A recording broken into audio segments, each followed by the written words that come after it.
Olá, meus irmãos e irmãs de Ideal Espírita, vocês amigos e amigas que nos acompanham aqui na página Estação da Luz Espírita, muitíssimo obrigado mesmo pela sua companhia. A nossa página Estação da Luz Espírita não tem fins lucrativos, o objetivo é a divulgação da doutrina espírita. E é por isso que nós reunimos aqui esta série de matérias espíritas para que possa atender às suas necessidades, estudo, lazer, pesquisa. Você encontra aqui na nossa página Estação da Luz Espírita os livros da codificação, obras suplementares, entrevistas, palestras e os programas da Web Rádio Estação da Luz de Natal e Web Rádio Cristo Consolador de São Paulo. Ou seja, um acervo que atenda às suas necessidades, sem fins lucrativos. O objetivo é a divulgação da doutrina espírita. E agora eu convido você para nos acompanhar na reprodução de mais esse trabalho imperdível. Muito obrigado mesmo pela sua companhia e vamos juntos!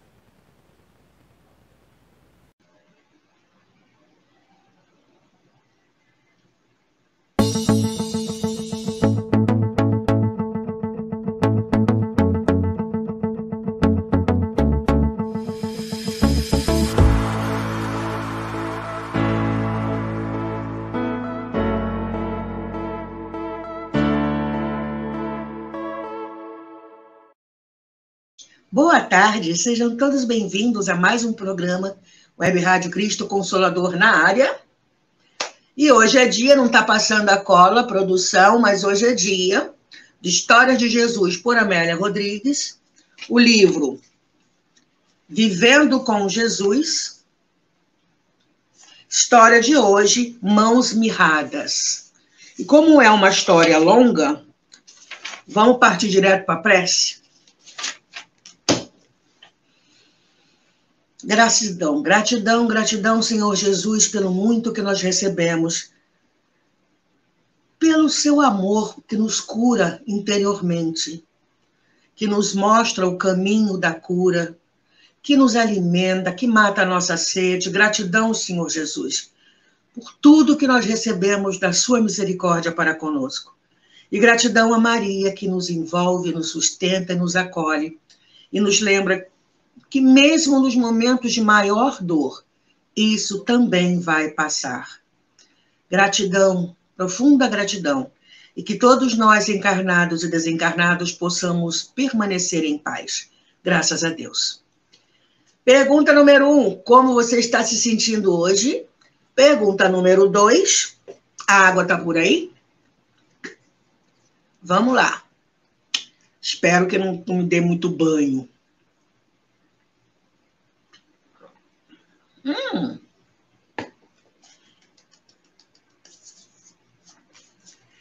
A história vai da página 65 à página 69.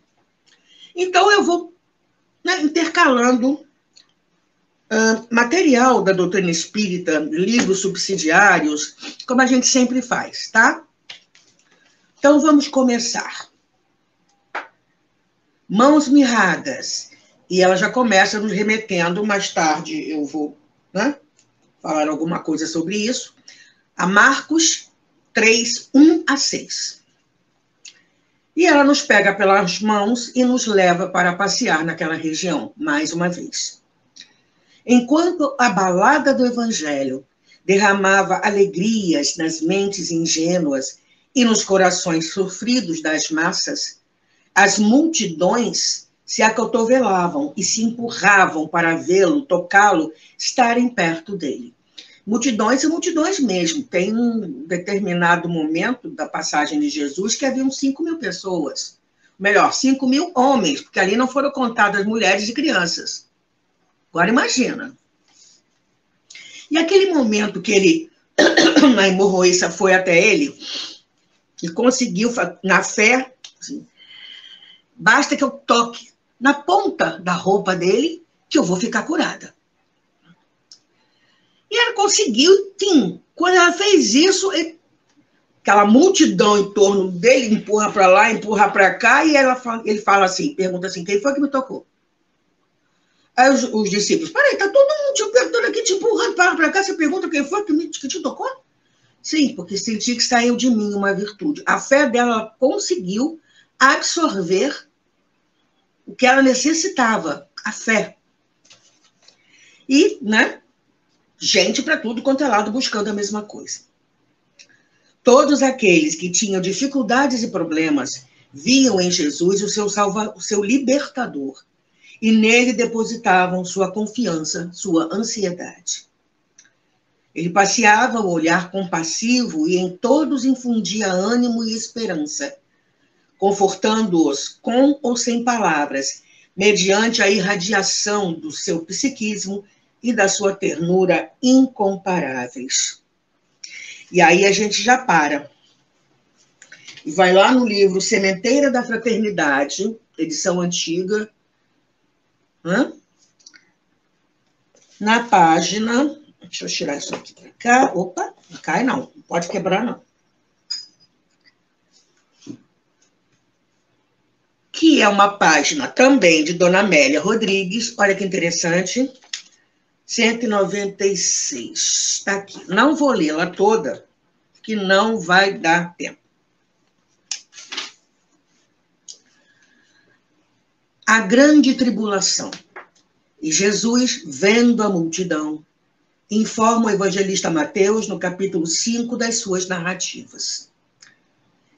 Em cada acontecimento da Boa Nova, encontramos a figura do Senhor cercada pela multidão.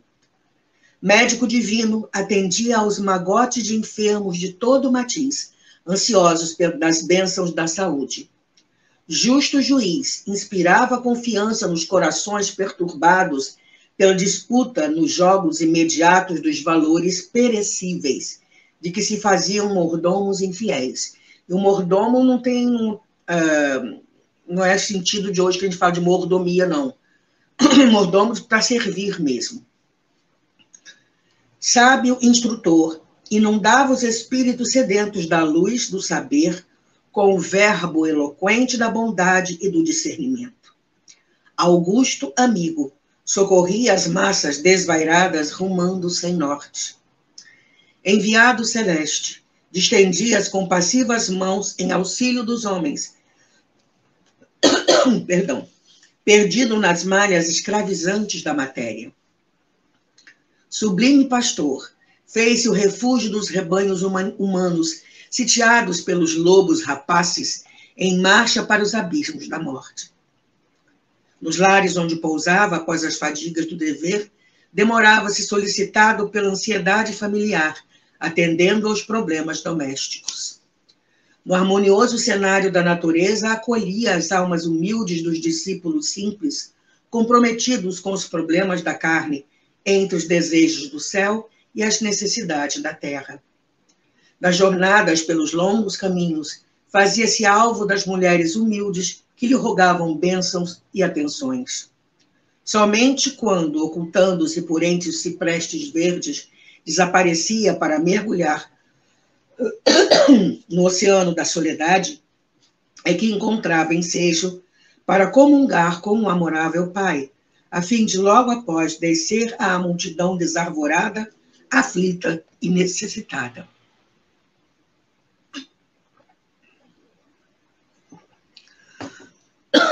Minha voz, desculpem, minha voz hoje está sexagenária. Eu sou sexagenária, então está tudo certo. Continua Dona Amélia Rodrigues. Materialização do bem privou o excelso mestre com a decomposição moral da humanidade.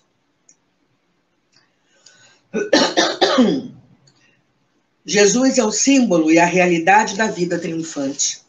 Na grande noite que envolve o mundo, entre ameaças e conflitos de toda a ordem, sua promessa de ficar conosco até o fim dos tempos é a única esperança que equilibra e conduz as almas ardentes e confiantes. A multidão de hoje, enredada nas mesmas aflições da sociedade de ontem, recebe no Espiritismo o mestre redivivo, abrindo a boca e ensinando novamente como outrora. Liberdade e paz serão os lauréis e os espólios a fulgurarem atraentes além das fronteiras bélicas, em que o amor se faz general intimorato, espargindo luz sob o comando do incansável lutador, alçando o homem em triunfo aos páramos da luz, após a grande tribulação. No seio da multidão está a oportunidade de serviço, em nome daquele que, vendo a multidão, se pôs a ensinar.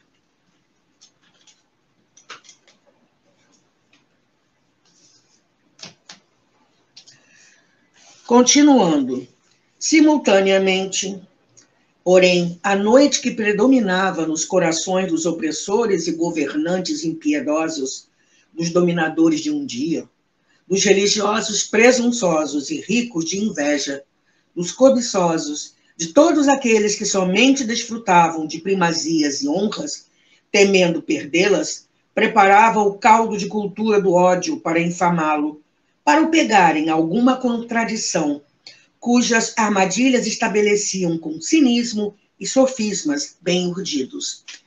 Deixa eu pegar aqui no computador a definição de sofisma. Argumento ou raciocínio concebido com o objetivo de produzir a ilusão da verdade que, embora simule um acordo com as regras da lógica, apresenta, na realidade, uma estrutura interna inconsistente, incorreta e deliberadamente enganosa.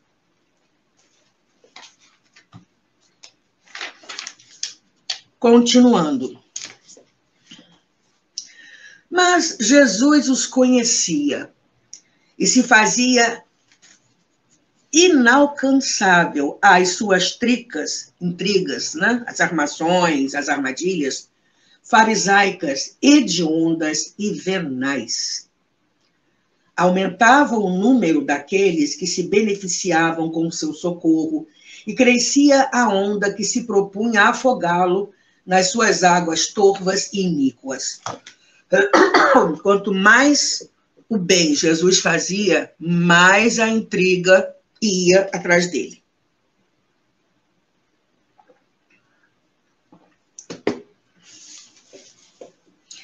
A sinagoga era lugar de orações e recitativos da lei, de unção, de companheirismo. Mas também de encontros para a sordidez e para a vingança, para a sedição e para a perversidade. Quando o Senhor Jesus foi torturado, o primeiro sumo sacerdote, né, que começou a história, não trabalhava mais, já estava aposentado. No entanto, eles se uniram até a esse ponto. Gente que não detinha o poder de fazer nada contra Jesus, fez. E vamos lembrar a sociedade da época, fariseus, saduceus. Quantas e quantas vezes, Senhor Jesus, hipócritas, por que me tentais? Sim, porque para o povo, eles eram agentes de saúde, juízes, eles iam na casa das pessoas ver como as casas estavam. Eram eles que ensinavam a religião, quer dizer, ensinavam, né? Era o ponto central daquela população, daquele povo. E, no entanto, como ela diz aqui embaixo, ali se refugiavam o orgulho e a presunção que a governavam, a sinagoga, ditando regras de bom proceder para o povo necessitado. Gente, 600 deveres a serem cumpridos.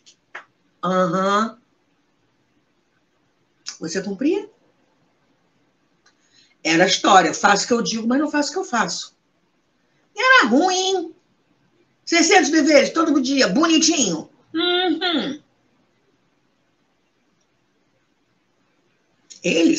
Esses sacerdotes aqui?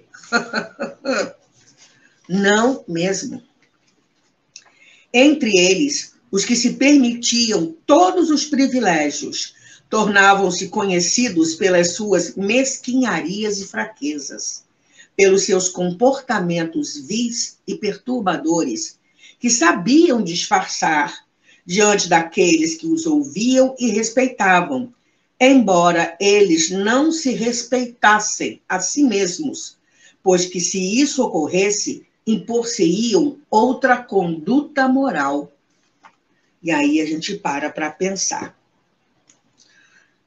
O que a gente anda fazendo? Pensando, sentindo. A gente está se respeitando?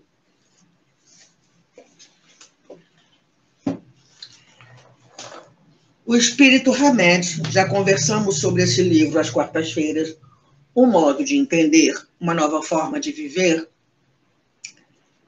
Na página 34 do capítulo intitulado Semeadura, ele fala assim: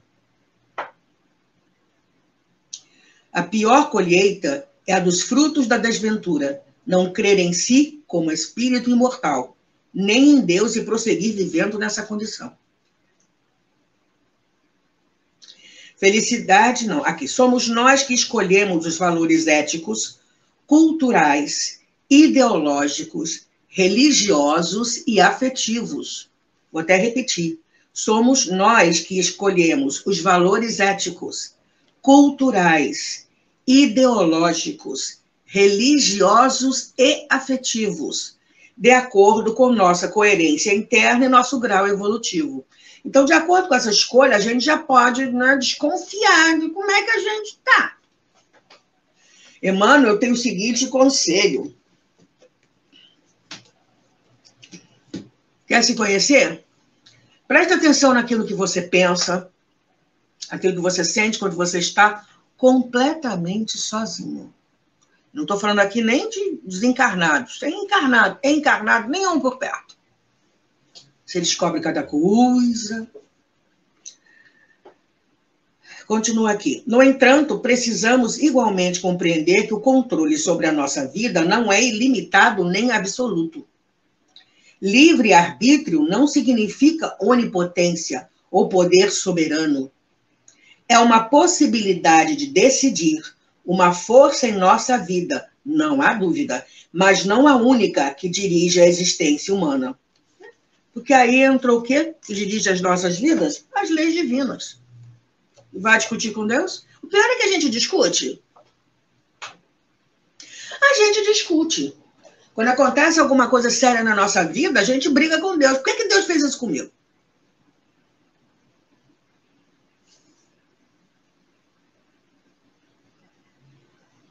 Isso não é brigar com ele? É. A gente vira as costas, bate o pé, não quero conversa contigo, não. Ah, não, Deus não existe. E se existisse, isso não ia me acontecer. Hello! Onde é que anda o conceito de reencarnação? E do mau uso do livre-arbítrio? Consequência, lei de causa e efeito, a lei é justa. A lei é de justiça, amor e caridade. Ok, mas ela não é cega. E no livro Terapêutica de Emergência, o capítulo 25, Mundo e Jesus. O espírito é Eduardo, bispo de Ilhéus. Olha que show. Nos diz assim o bispo: o homem do mundo triunfa nas batalhas externas, porém suas glórias são vãs. O cristão triunfa interiormente, mas suas vitórias são permanentes. O homem que pertence ao mundo vence os outros e goza, aproveita. Suas conquistas, no entanto, apoiam-se nos propósitos egoístas e os instrumentos dessa luta raramente são lícitos, o que o torna infeliz. A criatura pode muito bem achar que está muito bem, obrigada, felicíssima com seus 500 carros na garagem, suas trocentas mansões, seus 1.500 pares de sapato, fora o closet do tamanho do meu, daqui onde eu moro, 75 metros quadrados. Aí, quando canta para subir e larga tudo aqui, entra em desespero, porque não tem mais nada. Na realidade, não tem. E aí?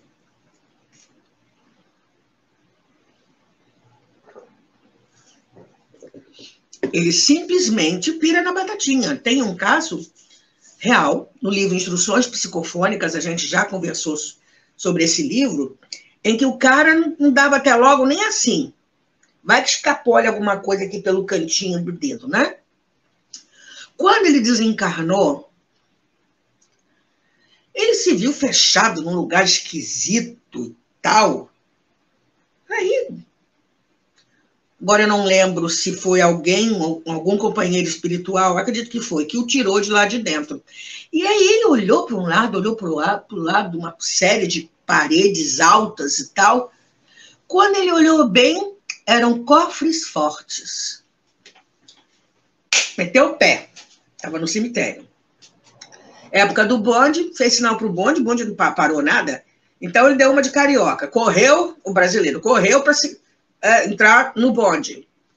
No que tocou no bonde, o bonde ficou de ouro. Ele, ué. Aí ele sentou, começou a falar com Deus e todo mundo, ninguém dava nem tchum para ele. Desceu, foi para casa, só conseguiu entrar quando a porta abriu no dia seguinte, cansado, com sono, foi para a cama, deitou, a cama se transformou numa barra de ouro. Ele levantou assustado. E aí, até o uniforme do condutor era de ouro. Né? E aí ele foi querer comer alguma coisa, foi tentar pegar numa fruta, a fruta de ouro. Foi querer beber água, abrir a torneira, a água era um ouro líquido. Até ele sair, até que ele fosse, tudo que ele tocava, que ele via era de ouro, ouro, ouro, ouro. Até o momento que ele se lembrou de um amigo que era espírita, que, né, conversava com ele, bastou ele pensar nisso, um amigo apareceu e o levou para uma casa espírita, para uma sessão de desobsessão, ou sessão mediúnica, ou fechada, deem o nome que vocês quiserem, que ele começou a voltar a si. Ele só começou a realmente ter a esperança de sair desse mundo, né, dessas alucinações todas, quando ele conseguiu inspirar alguém a dar um cobertor para uma viúva pobre. Ele foi junto com essa pessoa, acompanhou a compra e acompanhou a doação. A partir daí, começou um alívio. Então, quando o bispo fala aqui, raramente são lícitos os instrumentos, né, os propósitos egoístas, o que o torna infeliz, completamente infeliz.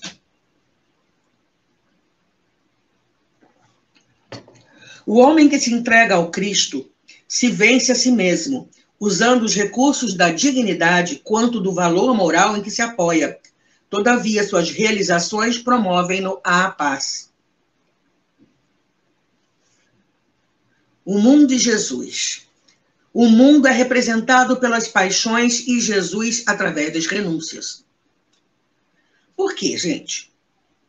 Vencer no mundo é fácil, vencer o mundo é desafio. Com Jesus no mundo íntimo de cada homem, o mundo dos homens será de paz e ventura. Que é muito fácil, né? A gente se deixar envolver daqui a pouco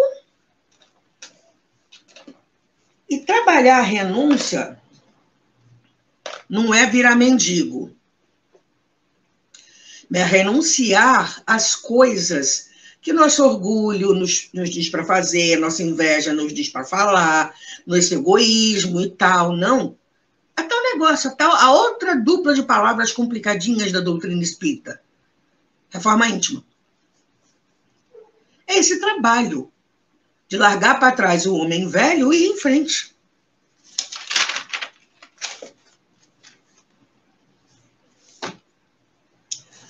Vamos continuando com Dona Amélia Rodrigues.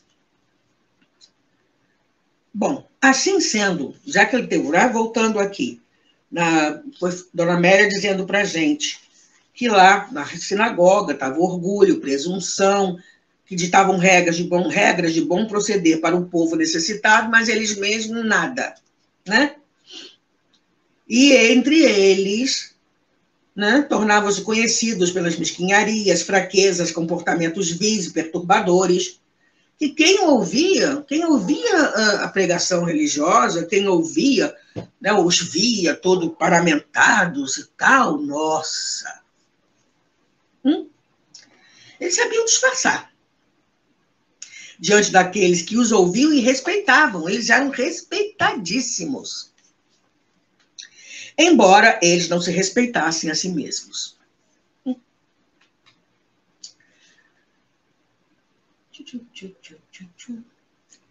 Assim sendo, e sempre que lhe era possível o fazia, Jesus entrou de novo numa sinagoga. Lá vai ele.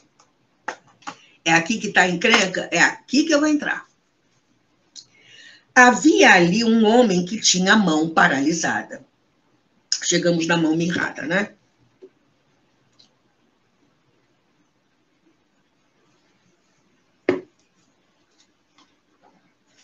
A multidão que ora o seguia já não era somente de galileus e de sírios, mas também de judeus de Jerusalém, de Tiro, de muitas partes, atraída pelo seu verbo e pela sua força de libertação.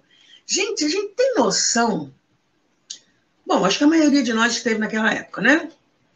Então a gente não lembra. Mas como deveria ser impactante a presença de Jesus? Eu lembro da vida de Eurípides Barçanufo como essênio,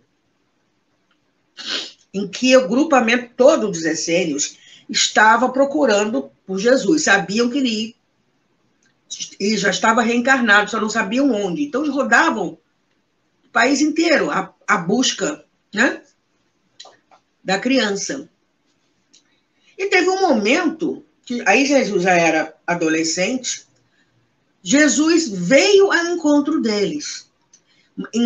Mais uma caravana havia partido em busca de encontrar Jesus, e Jesus aparece no caminho, todo envolto em luz. Aí todo mundo destacou. Aí Jesus se aproxima, deu uma diminuída, né, na luz, apagou, e todo mundo de joelhos. Todo mundo assim, caramba, a gente estava atrás dele, ele veio até atrás da gente? Veio ao nosso encontro? Porque estava tendo uma epidemia muito grande nos povoados em torno ali da região, e estava difícil de ser combatida. Tanto o essênio médico quanto, na época, Marcos, Eurípides Barçanufo, estavam ralando para poder socorrer o povo. E Jesus fala, vamos até lá, eu vim para ajudar. Meu Pai! E quando Jesus entra, ele entra discretamente e fica num cantinho da sala onde Marcos está, cuidando de uma pessoa com a doença. E aí, de repente, Marcos olha para o lado, vê o adolescente, para tudo que ele estava fazendo, vai até Jesus, se ajoelha e põe a cabeça nos pés de Jesus. Isso, Jesus adolescente. Né? Isso continuou.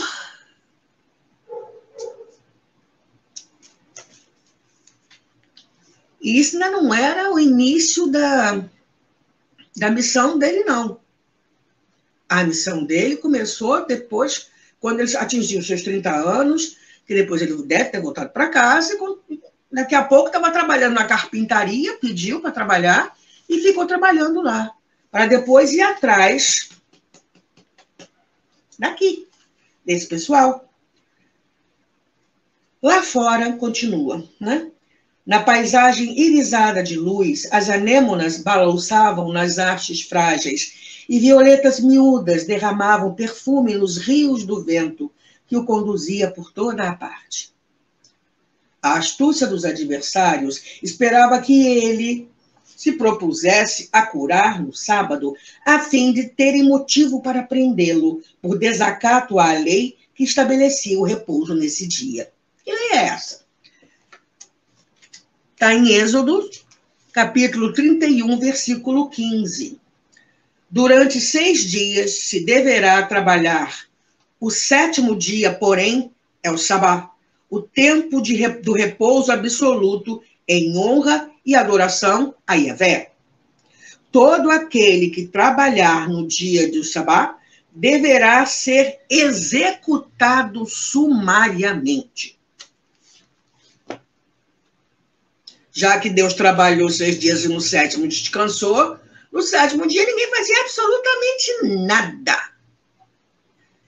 para honrar Yahvé, Deus. E aí, estavam doidos para que Jesus fizesse alguma coisa na sinagoga, porque era pegar e matar na hora. Mas ainda não estava na hora de Jesus.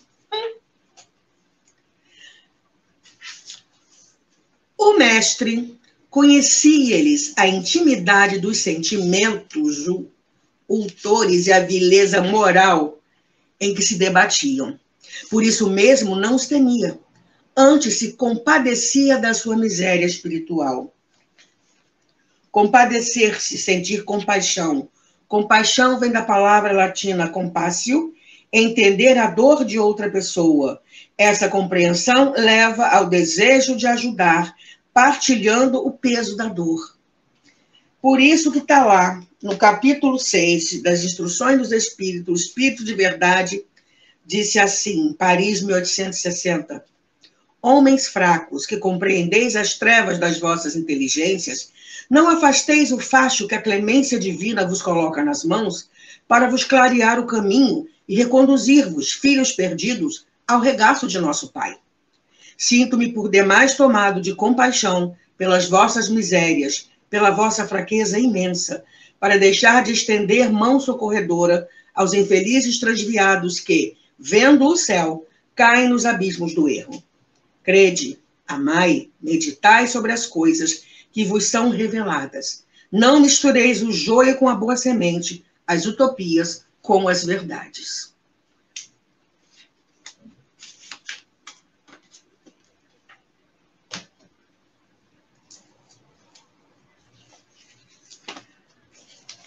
Jesus disse ao homem que tinha a mão mirrada, levanta-te e vem para o meio. Convidar para o centro é dignificar o ser humano que vive atirado na margem, ignorado, desrespeitado e esquecido. Essa é uma forma de restituir a identidade da criatura que merece respeito e carinho. E aí tem um caso real, em um centro aqui no Rio de Janeiro, chamado Centro Espírita Leon Denis, em que um senhor ia pela primeira vez numa caravana fraterna, à noite, né, de madrugada e tal. E ele não sabia, gente, o que eu falo? Tá, vamos embora. Aí chegou lá, chegou perto de uma pessoa e o cumprimentou da seguinte forma. Boa noite, boa noite. Como é o seu nome? A pessoa parou. O homem parou. O meu nome? Você quer saber o meu nome? Sim. Meu nome é fulano. E o que você fazia? Eu era carpinteiro. Aquele ali é ciclano que fazia aquilo, aquele ali é fulano que tinha essa profissão, aquele ali, sabe, por um momento, eles se lembraram de quem eles eram, e não mais um que você passa batido. Benditas as caravanas que levam, ainda mais nessa época, um cobertor, um agasalho qualquer, né? Um pouco de comida e um pouco de dignidade para essas pessoas. As mulheres que dormem nas ruas, que ainda ficam menstruadas, dá para imaginar? Aí, qual é a dica? Mulheres, vocês que têm uma bolsa que vocês realmente não vão mais usar, coloca dentro dessa bolsa itens de higiene feminina. Coloca pasta de dentes, escova de dentes, coloca pelo menos um pacote ou 2, dependendo do tamanho da bolsa, de absorventes, né, íntimos. Coloca um pente, coloca um espelho, coloca um batonzinho, um perfuminho, um desodorante. E entrega para aquela mulher. Uma toalhinha de mão que seja, e entrega para aquela mulher. Está devolvendo a dignidade a ela. Vamos continuar aqui. Ante o espanto natural e a possibilidade de ele ferir os costumes legais, ouviram-no interrogar.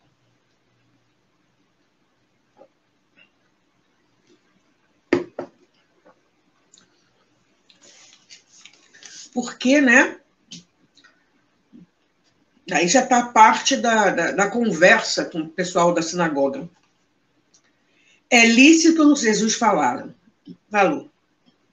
é lícito no sábado fazer bem ou fazer mal? Salvar a vida ou matar? E eles calaram-se.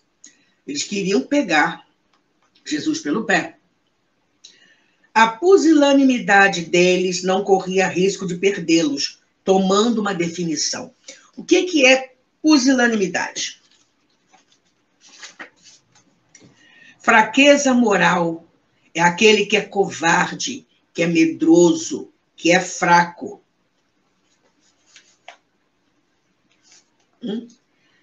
Esses cruéis perseguidores são de sentimentos elevados mortos, não tem nenhum ali. Quais sonâmbulos com ideias fixas no ódio e na incúria. Ficar calado é assentir sem comprometer-se. Não tem aquela história de quem cala consente? Tendo chance de assumir outra posição, aquela que seja mais conveniente. Prático isso, né? E aí a gente para pensar. Qual o nosso posicionamento perante a doutrina espírita? É preciso a gente dizer, bater no peito, né? Sou espírita, mesmo porque, né? É fácil dizer isso. Se o espiritismo entrou dentro da gente, é outra história. Nem pegar um livro, com respeito aos outros companheiros que fazem isso, bater na porta da casa das pessoas, assim, o senhor tem tempo para ouvir uma palavrinha aqui do Evangelho segundo o Espiritismo, segundo Kardec? A gente não faz isso. Se alguém perguntar, por estranhar as nossas atitudes diferentes do geral, não, eu sou espírita. Ainda houve piadinha. Aí, tinha um companheiro que dizia assim, quando um companheiro que eu conheço já, ele até muito atuante da doutrina espírita, dentro do serviço, ele dizia que as sextas-feiras ia para o centro, o colega que não sabia nada pagava esse mico espiritual, porque aí ia pagar mico, né? Aí, hein, vai bater tambor, hein?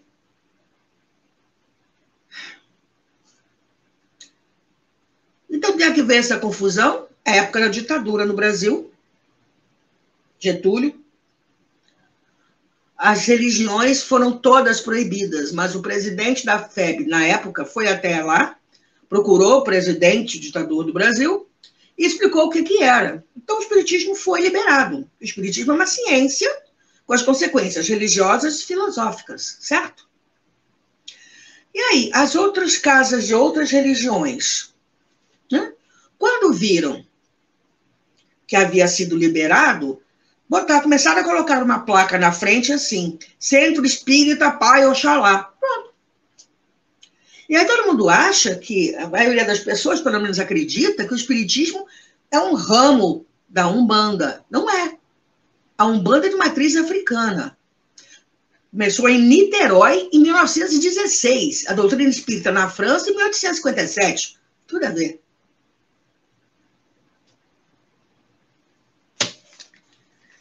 Né? Vamos continuar aqui. Então, quando a gente age de forma cristã, eu não preciso de rótulo. Que, de repente, há muito evangélico que está fazendo muito mais o bem do que nós, espíritas.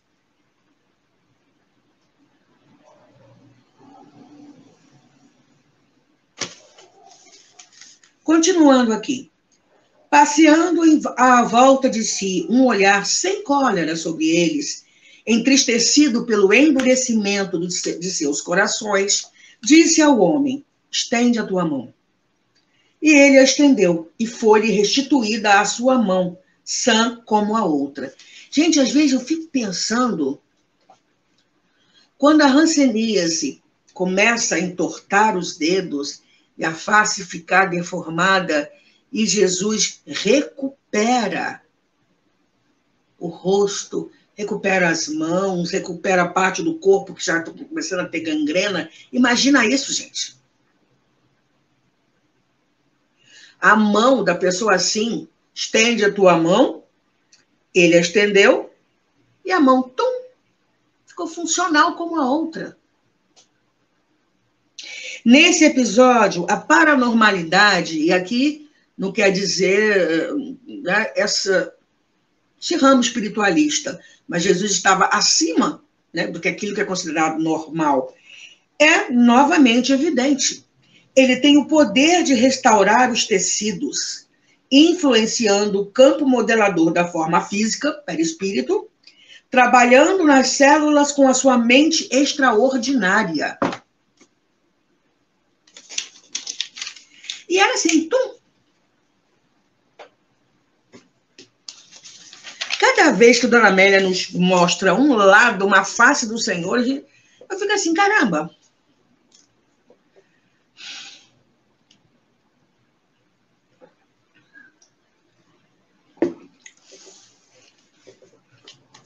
Continuemos aqui com Dona Amélia Rodrigues. A mão mirrada é também símbolo que encontra respaldo nas pessoas que nunca abrem o coração para ajudar, dando-lhe movimento de fraternidade. Ela fica mirrada por falta de ação dignificante e operosa, perdendo a finalidade para a qual foi elaborada pelo pensamento divino. Aí nós vamos em Joana, no livro Amor Imbatível, Amor. Entre outras coisas, ela nos fala, estou na página aqui. Criado o espírito simples para adquirir experiências a esforço próprio e renascendo para aprimorar-se, as realizações se transferem de uma para outra vivência, dando curso aos impositivos da evolução que, enquanto não viger o amor, se imporão através dos processos afetivos. Inevitavelmente, porém, momento surge no qual há um despertamento para a emoção superior e o amor brota, a princípio como um impulso conflitivo, para depois agigantar-se de forma excelente, preenchendo os espaços emocionais e liberando as tendências nobres, enquanto dilui aquelas de natureza inferior. Continuemos com Dona Amélia. O encontro real com Jesus permite que retome a sua forma, tornando-se igual a outra, aquela que não foi atingida pela circunstância punitiva. Depois de se retirarem, deixando-os boquiabertos e invejosos, os fariseus deliberaram com os herodianos contra Jesus acerca dos meios de matá-lo. Eles eram totalmente contra os romanos, mas na hora, né, que estava com a ideia de matar Jesus, vão buscar ali apoio nos romanos. Herodes, soldado de Herodes, herodianos. Os pigmeus morais, impossibilitados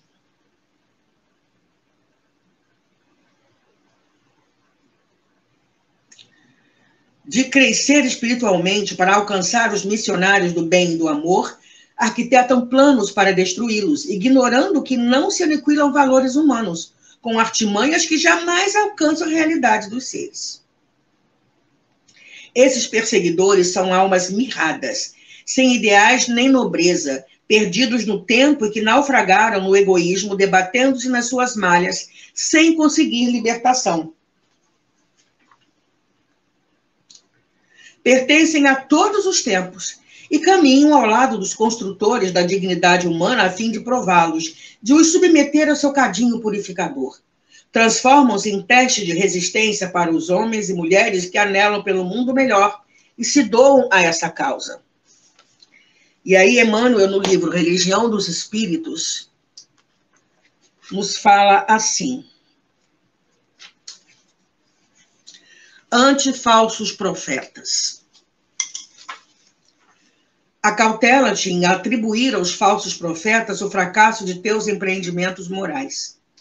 Recorda que todos somos tentados segundo a espécie de nossas imperfeições. Não despertarás a fome do peixe com uma isca de ouro, nem atrairás a atenção do cavalo com um prato de pérolas, mas sim ofertando-lhes à percepção leve bocado sangrento ou alguma concha de milho. Desse modo, igualmente, todos somos induzidos ao erro na pauta de nossa própria estultícia. Dominados de orgulho, cremos naqueles que nos incitam à vaidade e, sedentos de posse, assimilamos as sugestões infelizes de quanto se propõem explorar-nos a insensatez e a cobiça. É preciso lembrar que todos somos, no traje físico ou dele desenfaixados, espíritos a caminho, buscando na luta e na experiência os fatores da evolução que nos é necessária, e que, por isso mesmo, se já somos aprendizes do Cristo, temos a obrigação de buscar-lhe o exemplo, parâmetro ideal de nossa conduta. Não vale, assim, alegar confiança na palavra de quantos nos sustentem a fantasia, com respeito a fictícios valores de que sejamos depositários, no pressuposto de que venham até nós na condição de desencarnados, pois que a morte do corpo é, no fundo, simples mudança de vestimenta, sem afetar, na maioria das circunstâncias, a nossa formação espiritual. O ouvido que escuta é irmão da boca que fala. Ilusão admitida é nossa própria ilusão. Apetite insuflado é apetite que acalentamos. Mentira acreditada é a própria mentira em nós. Crueldade aceita é crueldade que nos pertence. De alguma sorte, somos também a força com a qual entramos em sintonia. Outra palavrinha complicada. Sintonia, afinidade, livre-arbítrio, reforma íntima. Essas palavras... Vamos continuar aqui com Emmanuel. De alguma sorte, somos também a força com a qual entramos em sintonia. Procuremos, pois, o mestre dos mestres, como sendo a luz de nosso caminho. E cotejando, desculpem pelo fundo, não sei se vocês estão ouvindo os gritos, tem um time de futebol jogando e os vizinhos estão histéricos. Pois é. E cotejando com as lições deles, avisos e informes, mensagens e advertências que nos sejam endereçados, desse ou daquele setor de esclarecimento, aprenderemos, sem sombra, que a humildade e o serviço são nossos deveres de cada hora, para que a verdade nos ilumine e para que o amor puro nos regenere, preservando-nos, por fim, do assédio de todo o mal. Vamos continuar aqui.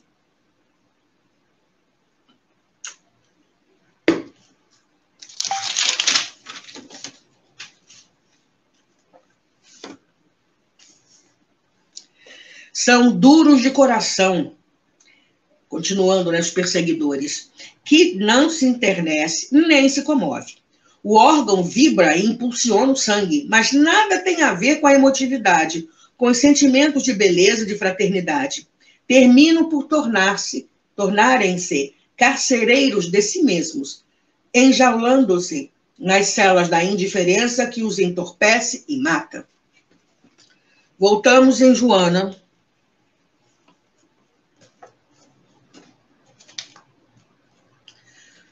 Quando ela nos fala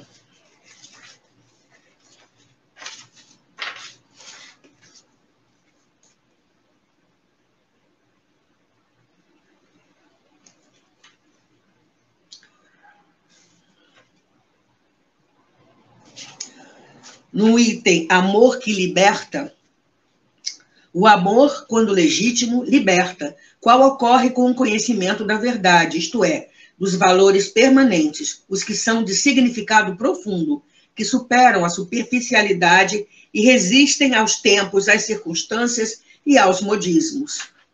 E no item, dentro do capítulo, amor de plenitude. Liberando-se dos instintos básicos ainda em predomínio, o ser avança degrau a degrau na escada do progresso e enriquece-se de estímulos que o levam a amar sem cessar, porquanto todas as aspirações se resumem no ato de ser quem ama.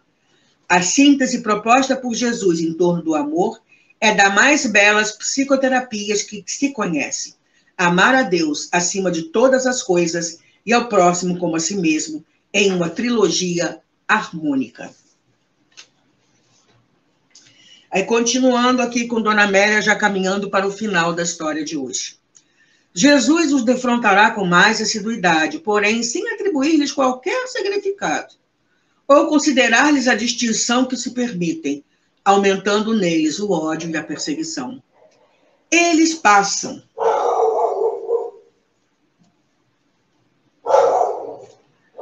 E a vida os esquece, mas não se olvidam de como agiram, de como são e do quanto necessitam para a reedificação. Isso está onde? Na consciência. As leis divinas. Não tem como fugir disso.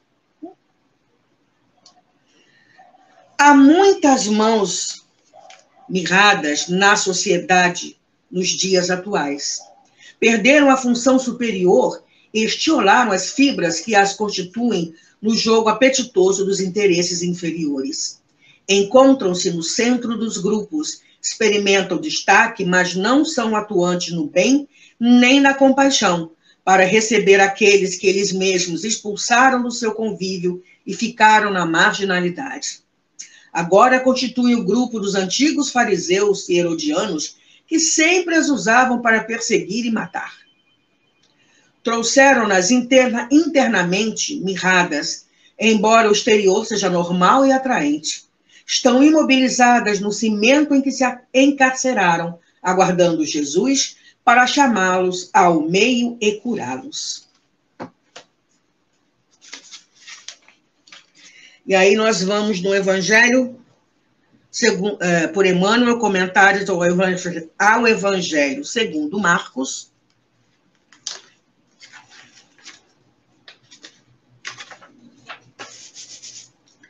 Estendeu a mão, estende a mão, ele a estendeu e foi restaurada como a outra.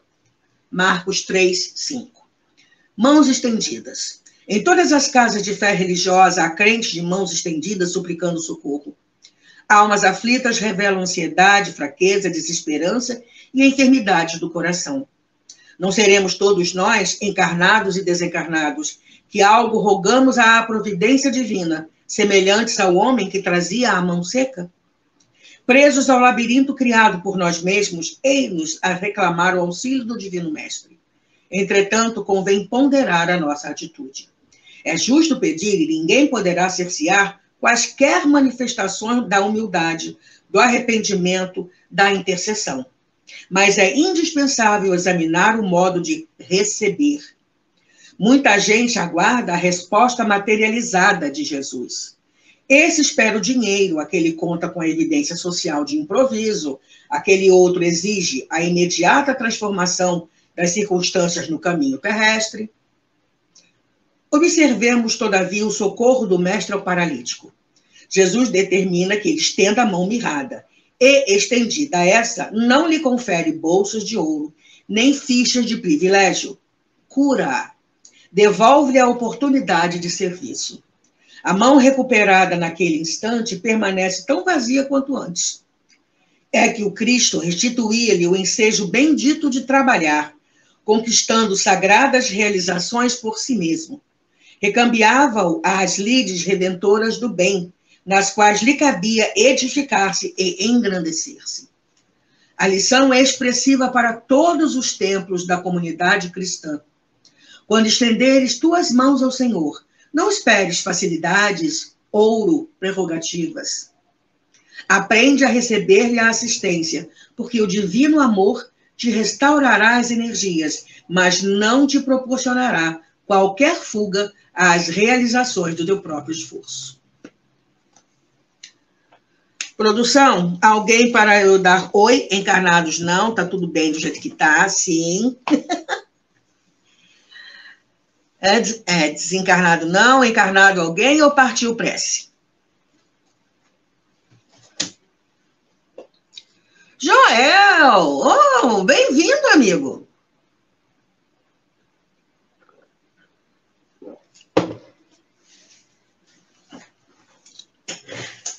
Vamos fazer a nossa prece? Graças a Deus. Gratidão, Senhor Jesus,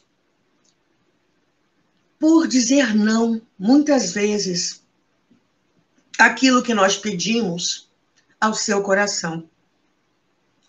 Muitas vezes nós não temos noção daquilo que nós pedimos, esquecidos que somos espíritos imortais e que cabe a nós buscar a sintonia e afinidade com as forças do bem, usar adequadamente o livre-arbítrio e buscar a nossa reforma íntima. E graças à sua misericórdia, nós temos tudo isso nos seus ensinamentos. Gratidão por não nos abandonar. Seja o que for, o amor de Deus permanece junto a nós. Seja o que for que nós façamos, falamos, sintamos ou pensemos, o amor de Deus continua junto conosco. E a sua promessa, Senhor, é continuar conosco até o fim dos tempos. Até quando esse planeta não existir mais. E estaremos bem melhores. Bem melhores. Mãe Maria, gratidão pelo seu amor. E que a gente se lembre sempre da sua frase, do seu mandamento nas bodas de Caná. Fazer tudo aquilo que ele vos mandar.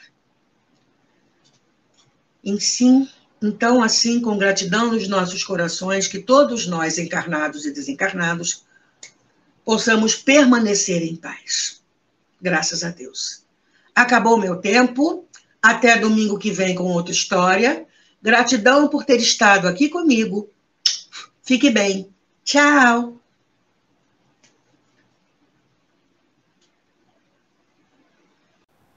Chegamos ao final da nossa atividade. Muitíssimo obrigado mesmo pela sua companhia e espero você no próximo evento.